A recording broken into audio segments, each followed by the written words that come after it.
Hello. Hello. Oh. Nghe mỗi nghe thì phone nó thấy miệng đâu. Phone nó relay nó lệ tao nè. Anh chắc chú. Til khá cả chiang cha cả. Em til Uze ron soi kha. nghe rồi sao ya? Zem san ni mi na dam doi le da lo na til le chung chang kha. Tôi chẳng tôi cũng lo ăn lâu post lệ tao đi mua. Mỗi giờ đó khá chiang thì Cắn ni im lo nó te khá nó rồi vong sung về xuân ya. anh dam doi Mun dang. Ba. mun ta ga le mi chuan. Aso Paul de với cái nhà đầm đồi đồi tu. Anh dam doi correct sitang nam doi. Có đen lắm bằng tiếng cái sao về xí lâu em. Chuan anh le em. Kasi lâu ado nem thì sẽ khăn thế anh chính nha xin cho karam mo mo pui anh lâu thấy cái cho mình anh chính nha mất tiếc thì không để tháo cái lâu mình thế á tiếc cái khăn thế mà ako din tel kher ka anh ado dễ là ka to kan in lo na pa po tang kan nei lo ti ka ma bor som chang ka ado dễ sẽ kan nau te anh sẽ làm cái này kan mi te an te lên về là val phụ te hậu kha nên tu mà sẽ làm thì về mà sẽ Ama in mi ron ka ni na.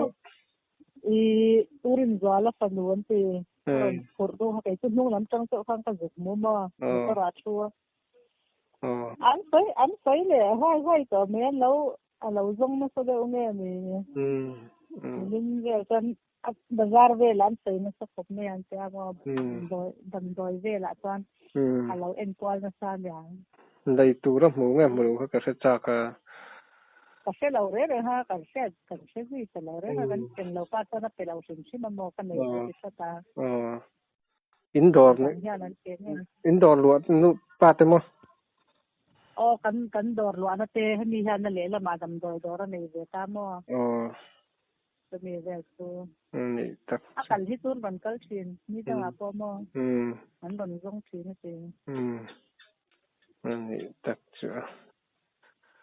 Tu ya. Yin ve sa ni nan en lâu na sa ya te ti dia group ve la te ko an sai na san ti Chung vel chung mo. Aron kon to vel te le bazar ve la kon sai an sai na sa khop nei ti vel te mo an lâu sai do Lâu zong kwal nu la ni mo.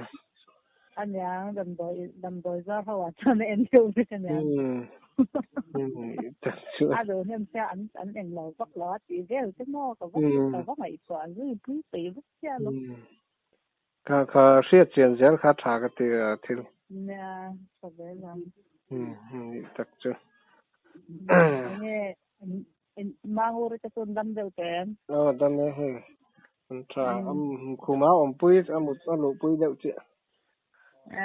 nó còn đâm mà